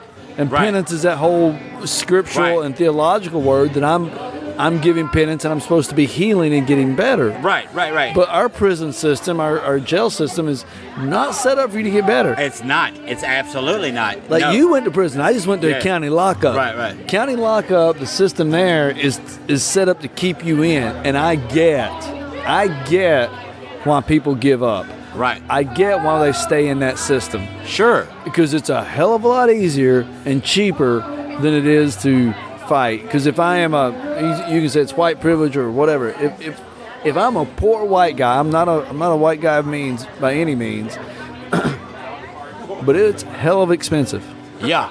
Oh, fuck yeah. Hell of expensive. Oh, fuck yeah. Well, money talks and bullshit walks. Money like, talk. Yeah. Like when I was in prison as a 16-year-old, and they didn't never give me any bond, and I saw people with murder charges getting bond because they had money to spend on the bond. Now, Right. as a poor white guy, like money, but the color that matters in a lot of these Is green. situations is green. Yeah. But also you have to understand that the majority of the black community It's doesn't have that green. disproportionate. Yeah. It doesn't have that green, and the majority of the white. I guarantee if I had the lawyer to spend to get the bond, I would have got the bond to be able to buy the bond. You know what I'm saying? But I didn't have You it. had a public defender at best. Dude, I had a public defender who was barely there, and like every goddamn everything that you could possibly imagine against me. You know what I'm saying? Well, so what I did, because I told you earlier that I got locked up was that the second or third time? I don't know. But I got locked up because I pulled over that taillight. Right. And so I called the class that I was supposed to take. They faxed me a completion letter, and I called the lady that I was supposed to do my community service with. I said, hey, can you, because I built not a friendship, but a working relationship with her. Right. I said, can you send this down to the county and get this taken care of for me? She said, well, you can take it down there yourself. I said, you don't understand what it's like to be on the other side of that desk. I'm the liar. Right. Oh, already. I'm the liar. The biggest piece of shit that's ever been. Right. Simply because I'm the fucking dude that's sitting here. Right. You know what I mean? I said, if this comes from you down there to them, it's a different story. As a matter of fact, I want them to fax it to you, not me. Right. And she's like, okay, and it went away. But if I'd have went down there, I gotta pay for parking at the county. I gotta go through that whole process. I'm automatically the liar. I'm the piece of shit that's probably faked this letter. Right. Yeah. Yeah. If anybody even looks at the fucking letter. Right, and then it's going to go on a shelf someplace. Right. You are a number in a fucking file. I'm a number in a file, and then the judge has already told me you've got till this day to get this proof in here. How the fuck am I going to get this proof in here? Where she can fax it to somebody that says, hey, fix this. Right. So thankfully she did that for me. That was another thing I did. They offered me community service. It was 2 days in jail. I got DUI is what I got. It was 2 days in jail and then 3 days community service. And I'm sitting in front of the judge. I said, how many hours is community service a day? What's 8 hours? I said, dude, can I just do another day in jail? Right. He's like, you want to do 3 days in jail? I said, okay, look, Your Honor, I don't want to do one. Yeah, right. But if I've got 48, right. What's 24 more? Right, exactly. I'd much rather do that than go out and pick up trash on the side of the road. Well, what happened to me in my last one was that I ended up working at the parole office. So like I was going to the parole office every day and cleaning up the toilets, cleaning the shit out of toilets and shit like that. It was crazy, man. Dude, when I say the shit out of toilets, it wasn't the parole officers. It was the motherfuckers coming in there like all fucked up, like coming off dope, like, you know what I mean? Anyways, I got introduced to a couple kids who had just come in there, and then I got introduced to, like, I started working over the juvenile. Anyways, a lot of shit happened, and like then that's how I started y'all, actually. Yeah. So it actually was very, very much beneficial. So how do we find y'all? You can find it on Facebook. We're in a bit of a hiatus right now. I'm actually trying to. They are moving, and they are creating a transitional center. So they're moving from where they were to where they're going to be, which is going to be a major homeless transitional. Because in Walker County, if you get off of, let's say you get out of jail, right? You don't have a place to go, right? They give you a tent. They do that in Portland. Yeah, but it's totally illegal to do that, to live out on the street. Yeah, and in the woods and shit. So we've got this epidemic in Walker County where we have all these parolees who immediately start doing drugs again. Right. Why wouldn't they? Right. In the situation that you're in. But basically living in people's land, like close to where they, like, and there's needles and shit everywhere. Oh yeah. There's fucking, it's bad. So we finally have a transitional center there, and you know, we've got families out there living in the woods and shit. And that's how y'all started, is because basically there needed to be a place where, you know, kids could go and learn, have an outlet and stuff. And I'm teaching them what I can about art and stuff, and give them. So you're doing like mixed media art? All kind of different You're doing art. writing? I mean, all kind of different stuff. Right. Just show them everything from just learning how to tie-dye and just spending time with them. Right. And like to What was that? What was that art we used to do as a kid? Was it that spin art? Is that what it was called? They put it like on a record player. You put your paint in there, and it would spread. Oh, that'd be dope. I need to do something like that with them. Sometimes we do stuff like that where we're writing a movie. Oh. We're like, but we have so many kids that come in and out. I don't know if that's such a great idea. We're like having to reformulate, like, because it's recycling so often. Oh yeah. Because once their parents get a job and they move out, or like they get adopted, and so they move somewhere because the kids from eBay. So here's a fun exercise we did the other day. And I thought about you when I was thinking about getting ready for this podcast. I thought, I wonder how he goes through the joke writing process. But one of the things that her and I did the other day was we took that song Jack and Diane, right? Yeah. And we're like, okay, so what happened next? Right. And so we just went through that thought process. So, Yeah. I think we decided, well, Jack's probably a little older. So he graduated. He goes on to college. Right. Oh, okay, that's awesome. What happens to Diane? Well, that's exactly right. I mean, he's in college. She's still in high school. He's traveling a lot, right? He's playing football. Right. Oh, yeah. So they obviously break up. So she starts dating you. Oh, no. No, don't do that. Don't do that. So what happens to Diane? Run. Run. Just run. So we ended up with her working in a diner, right? He comes back from college. He got hurt. He couldn't go on to play. And Dad's hurt. Dad's sick. So he comes back to work at we originally had him come back to work on the farm, but I think we moved him to the feed store. Yeah. That's cool. A factory's always good, too. Yeah, we thought about here in the Southeast. Yeah. But they grew up in the Midwest. Oh, that's right. So, yeah. So a feed store would be. The feed store. Yeah. And this was in the early 90s. Yeah. So they can't do the whole tender thing and re-meat, so he's got to bump into her at the diner. Yeah. That's awesome. That's a great idea. That's a great little thought exercise. Yeah. And that's basically what I'm doing is creating. Let's think about creative thinking. Right. Let's use creative thinking. Let's use our ideas for something outside of something destructive. Let's do something creative. Because we're all creative. So you're either creating the destruction. Right. Oh yeah, sure. And that's what it is. And like, especially if you see something that you've created that makes you feel good, then you're like, oh shit, I fucking just did some shit. Well, look what it did for you. Right, exactly. And that's exactly where I'm at. When I was in prison, I should say is doing for you. Yeah, right. Yeah. Oh yeah, dude, it's a process. It's But when I was in prison, I started writing. I started reading a lot of writing. So I would write plays for our mental health dorms and stuff. Yeah. And during Christmas, yeah, man.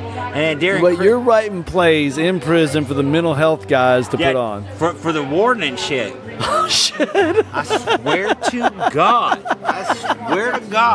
I did. And then because a lot of these mental health guys, they wouldn't have like Christmas packages or something. Like Christmas would come around, nobody was writing them. They were like all by themselves. So we would do like a little talent show. Christmas Day, and then a warden would give them stuff, and it was like, oh shit, it was like a big fucking thing every Christmas, and it was awesome. That is so cool. Probably. Isn't that cool? Probably the coolest fucking thing I've ever done, honestly. So have you ever thought about not going back into jail like as an inmate? Have you ever thought about going back and doing? I'm working on it. I would really definitely just rather. I'd rather right now. I'd rather work. Well, you've got a lot on your plate right now. That is very true. I do have a lot. It's mainly just like, God, dude, just trying to be a fucking human being. You know, just trying to get through. Yeah. What is it? You and I, Christy and I will say from time to time, we're just a couple of souls in this earth suit. Yeah. On a rock going 65,000 miles an hour around the sun. Yeah, just trying to hold on to a tree. Just like, God damn, don't let me go. That's right. We're just experiencing this thing called life. Yeah, man, and that's what it is, man. It's a beautiful experience and just trying to make the most beauty out of it as you can, you know. That's the main thing, man. I always try to push, man. Like, God damn. I should have brought my bubbles. Yeah, love for the sake of loving, you know what I mean? Like, enjoy for the sake of joy. Yeah, and you have to teach people that. Because they don't realize it. Yeah, man, because it's so easy, especially in the culture that we have, to have this thing that you're against and be angry about it. and lose all of this just wonderful, beautiful, all these human interactions and just the beauty of yourself, and to find the beauty of nature, like Right. eat some mushrooms and hang out at a river. You know what I'm saying? Like, goddamn. Hang out at the river. You know what I mean? Don't. DJ, we gotta hang out more often. Yeah. You. That's what I'm all about right there. Because that can't show up. Yeah, I know. Don't you know I They ain't got know? no test for that Don't shit. you know I know? And that DMT? Yeah, buddy. That's the main thing that changed me. That's the main thing that flipped my shit. That's the main thing right there. The first time I ever did that shit, it completely. I went from being heritage, not hate, like totally not believing in white privilege, like thinking that there was some sort of. So for people who don't know, Heritage Not Hate is about the rebel flag here in the South. And there's a lot of people who say, well, this is about heritage, not hate. And on one sense, I get where you're coming from. Yeah. I'm very much a Southern guy. But the county that I lived in, and really most of Tennessee, well, Tennessee was the last state to succeed from the Union, the first state to rejoin the Union. Most of Tennessee was like, just get the fuck out of our state. Right. But more battles took place in Tennessee than any other state because it was a very neutral state. But the people who say that heritage not hate, they hold on to this rebel flag because they got this Duke boys mentality. Right. But my thing is, one, it was never the Confederate flag. Two, it was just a battle flag for one specific group. Three, even if you're right, it was this symbolic historical thing, it's now been changed. Oh, and it's it now hurts and people. and that's what I realized. And that's what I realized is like it doesn't matter. And doing a lot of research helped me. It's like, okay, so it was about slavery. Okay, yeah, I get it. And then but really like it was when the Nazi symbols started showing up right beside. Like now we're around a lot of Nazis, and I'm not doing the thing that Nazis are doing.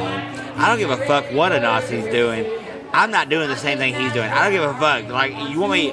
I'm not... If they all of a sudden... Yeah, he could be swimming. Yeah, I don't want to swim. I don't want to swim anymore. Yeah, right. Yeah. He could be eating down here some ice cream. I don't want to eat no more ice cream. Fuck, Nazis... I'm walking out of this. I'm afraid to make the okay sign. Like, you know what I'm saying? Like, the butthole thing. Like, I'm afraid to do that. I'm not afraid to do it. I don't want it. Right. I don't want it to be... I don't want the association. I don't want it.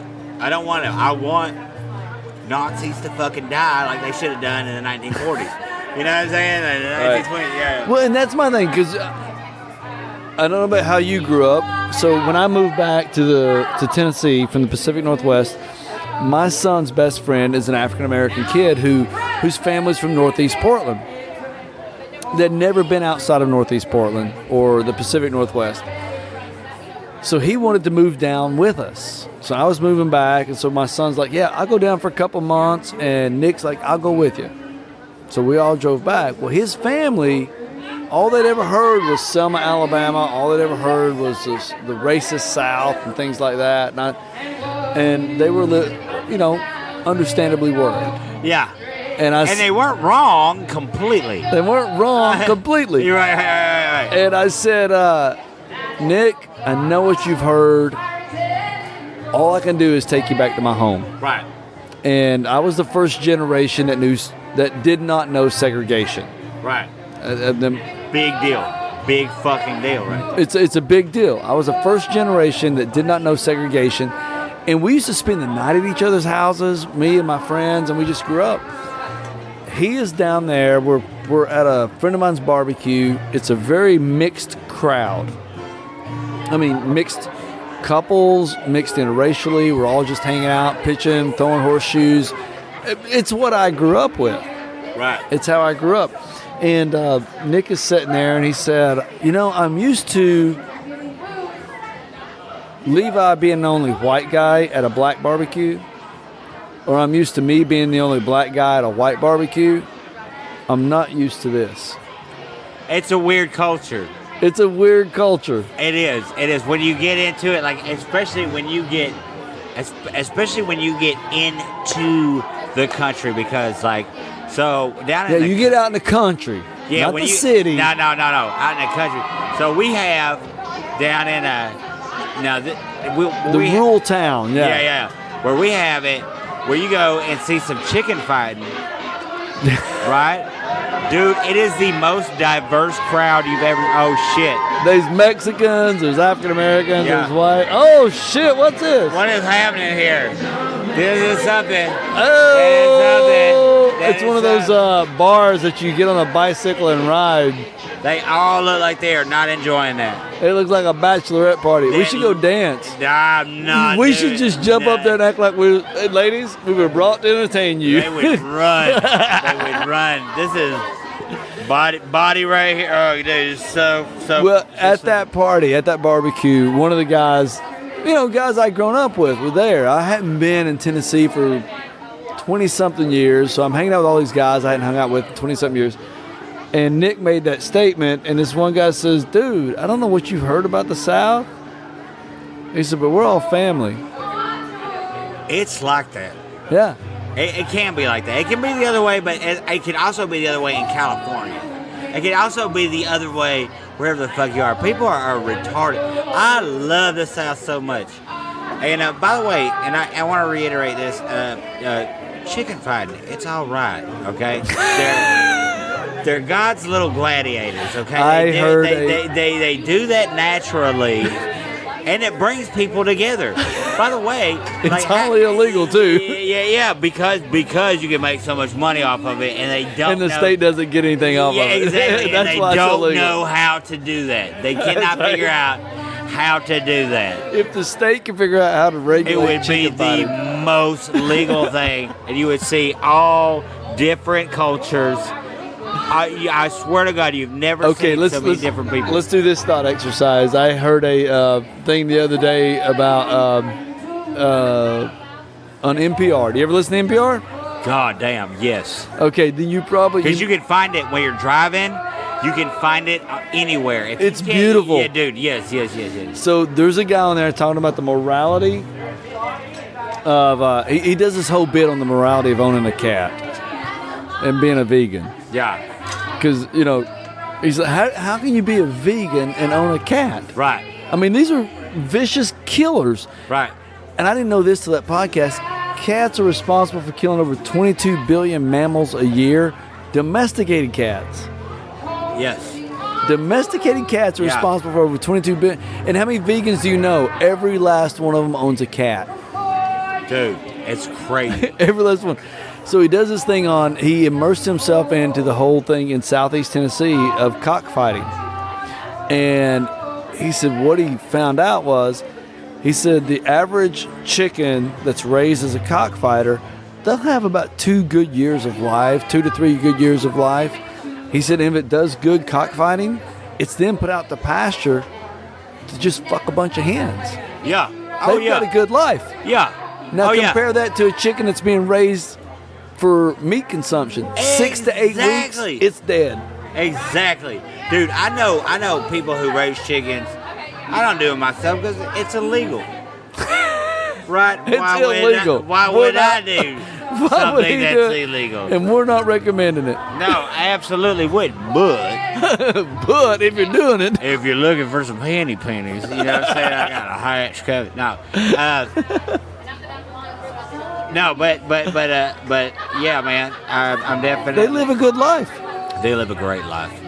People have no idea. They're not traveling, and they do it naturally. Where I live in my yard. Well, that's what he said. He said they're feeding them good food. They're not being pumped with hormones. He said these chickens that are going to McDonald's and stuff, they can't even fucking walk. Yes, exactly. You see, you ever been behind a chicken truck? It's terrible. Yeah. Right? I can show you where I get up in the morning where the wild chickens, where the ones that have just like are out in our space in our neighborhood, they fight each other and kill each other all the time. All the fucking time. Every morning I get up, my cup of coffee, you know what I mean? Yeah. I'm Sit going on the out on my porch. porch and watching chickens fight. Naturally. Nobody's doing anything. Nobody's making them fight. Nobody's like doing anything. They're just out there killing each other because that's what they fucking do.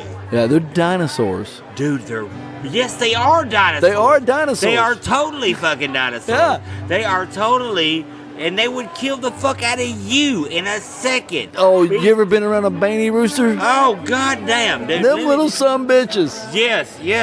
I know. I know a lot about roosters, even though I don't rooster fuck. I just know. I just happen. I know about these. No, them little fucking Cockfighting Baney dens. roosters. You said people used to call you a Baney rooster. I was telling her we had some Baney roosters. I didn't know about Baney roosters. I didn't raise roosters. They're fucking insane. I had raised chickens, like little hens with no Alright, rooster. yeah, I never had a rooster. Yeah. So we got, when I moved back, I moved to the farm, at my mom and dad's farm. I get some chickens. I don't get a rooster, right? Because I don't need a rooster. I just want some fucking eggs. Right. My uncle calls me up. Hey, I got these little Baney roosters. Let me drop them off. Okay, fine. Drop off these Baney roosters. This little, what do they weigh? A quarter pound? At least. They might weigh a quarter pound. These Yeah. little chickens aren't no more than maybe 6 inches tall. You can't hear them running at you, and they will flog you, and they will just fight you. And I remember one day, because they would go on to roost, they would go to roost before the big chickens. Right. And I got the coop open, and I look in there, and that one little Baney rooster, he pecked me right there on the ankle where that vein is, and it was bleeding. Yeah. Fucking hurt. And so I couldn't catch him at the time. Yeah. He got away from me. And so I opened that coop, and he's sitting there on the roost, and he's asleep. I backhanded that sumbitch. Yeah, you did. Yeah, you did. I did. Yeah. And then one night, the big chickens went up, and I grabbed him. I threw him out of the coop, and I locked the coop up. My dad said, why'd you lock that coop up? I said, so the damn fox would get his ass. Yeah. Fuck that shit. Yeah, dude. Fuck that chicken. Yeah, man. I absolutely understand that completely. I absolutely understand, but not because I do fuck with chickens. Not because I do anything chicken. because of that. Because that's illegal and wrong. Yeah, and wrong, and totally immoral. Well, I tell you what, DJ, man, I know you probably got to go. You spend a lot of time with me. I can sit and talk to you all night. Oh shit, yeah. How long have we done? We have been going on for an hour and 38 minutes. I mean, I've done 3 hours before. Oh, yeah. I mean, I could say, I don't really, I got to finish these beers. Oh, you got more beers? Let's finish I got beers. one more beer. Well, we'll do one more beer. Yeah, can we do one more beer? Yeah, you want to give me one more drink? Let's do one more drink, y'all. This is the Last Drink Podcast. That was 4 roses, double neat. Jesus Christ. It's been a good night. I enjoyed it. I texted my son. I said, dude, I'm doing well, how did he reply? I told him I was doing this podcast. What's his name? Levi. Okay. Oh, yeah, that's right. You said that earlier. Yeah. They said something about a hunter earlier. That might have just been in my head. It might have been. I said, I'm doing a podcast with Comedian D.J. Lewis tonight. He goes, oh, shit, yeah. Hell yeah. What's up, Levi? Much love, man. Yeah, he's out there in Portland, Oregon. All right. And my daughter's out there. The ex-wife's out there. Her family's out there. So I I tell you about Portland, Oregon. As a roll on the Mattole, and that's on the Mattole River. I don't know that river. All right, well, and I'm sure you're probably butchering the name of it. Absolutely. There's no doubt about this. When I say things, It's probably called something totally different. when I say things, literally no one has any idea what the fuck I'm talking. And I think maybe that's why people miss my jokes so much. I'd like to say that they're not listening, or maybe they have no idea what the fuck I'm talking about. Maybe it's just your pronunciation. I mean, I'd say. That's right. And the drunker I get, like that dude, it's terrible. Well, that was when I lived up there. The kids would be like, somebody say, "Who's your dad talking to?" And it depended on if I was talking to somebody in the South, my accent just totally went back. They're like, "Oh, somebody he grew up with." Yeah. And that's how it goes. That's how, my old lady, and she's wonderful. Andrea, she hates me when I talk about her, but like, she's great. But she's starting to get a southern accent, and it's the cutest goddamn thing. So you don't have to name the specific city or state, but she's from what, like she is north? She is a Tumatahara Indian. what the hell is a Tumatahara? Did you mispronounce that too? I probably Demarahara. They live in they live outside of Mexico. Oh, I don't know if you noticed. Hold on, I'm gonna take a short break right here. Have you noticed how bad this woman's singing is? I don't know if anybody else has. She has been awful. Boo, this woman. She has been the worst. I can't even see her. Which way is she? I don't know what the fuck is going on, but there's not a large crowd, and she has. She's over here at this other bar. Okay. So I didn't know about Station Street. Okay. I also didn't know this is only one of two streets in the state of Tennessee that you can have an open container. Yes. I did not know that, and it's not a big street. So if I was just going to describe it, but there's a Terminal Brewing over here. Yeah. And we ate at Stir. Oh, good for you. Yeah. I love it over there. They got this cornbread cheesecake. Dude, I'm already on that motherfucker, That was man. some good shit. Yes, it was. And so Mike was my server, and I'm like, we ordered. Mike is the best. Mike called me. Oh, you know Mike? Yes, I know Mike. Listen, Mike called me the Hank 3 of comedy. Oh shit! And it hit for me so hard. So would you be the Ass Jack side or the? I would definitely probably just be the Hank 3 side. Not so much the Hank. I wish I was the Ass Jack side. I love Ass Jack. Ass Jack is good. But they are rude and they like some. I would be the Ass Jack Well, the side, great thing is he brings both. I love punk. I love punk rock. Yeah, but when Hank 3 plays, I know. he brings both, I know. and it's a beautiful thing. It is beautiful. So we got Oysters Rockefeller. Look at me, some southern guy from McMinn County eating Oysters Rockefeller. My mother would say I was being all highfalutin, cityfied, like I got above my raisin, right? Yeah. And Highfalutin.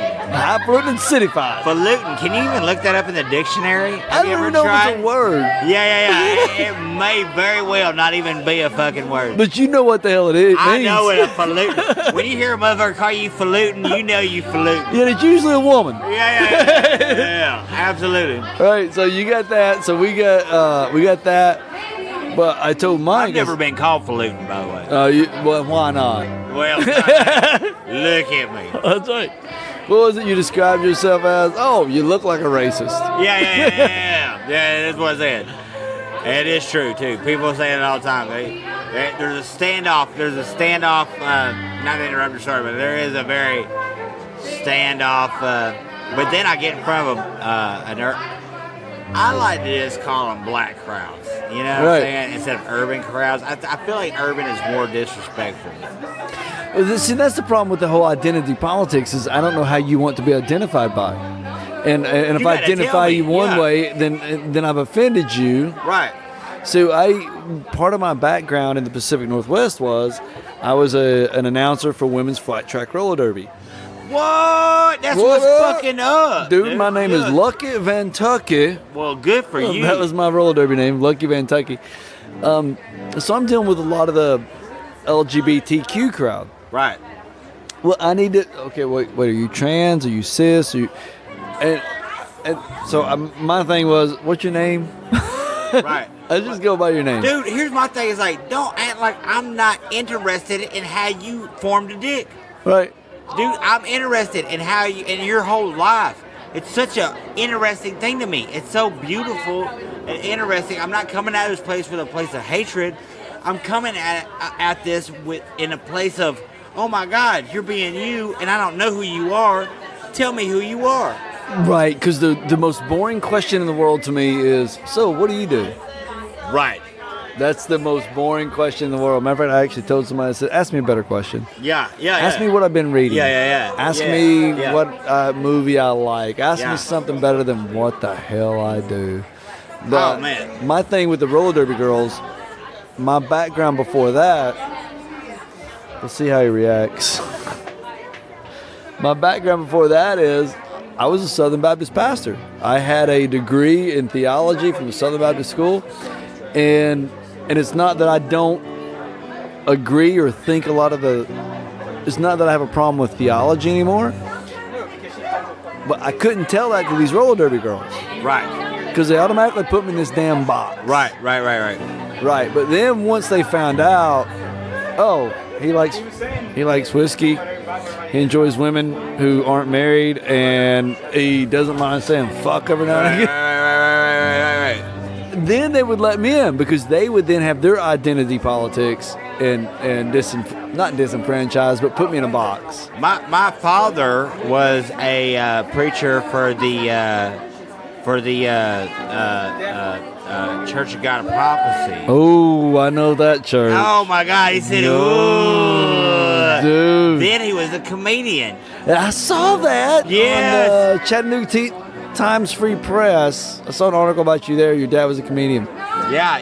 He was a very, very fucking funny, still, but one of the funniest guys I've ever fucking met in my life. You know what I mean? But before he was that, Sam Kinison was. I don't judge people. And here's the thing. You know, Sam Kinison was a pastor. That's right. Yeah. Where I work with kids and stuff is in a very it's a mission. It's a Christian mission, basically. And it's a church. I think what you're doing with children is very much a ministry. It is, but there's very little.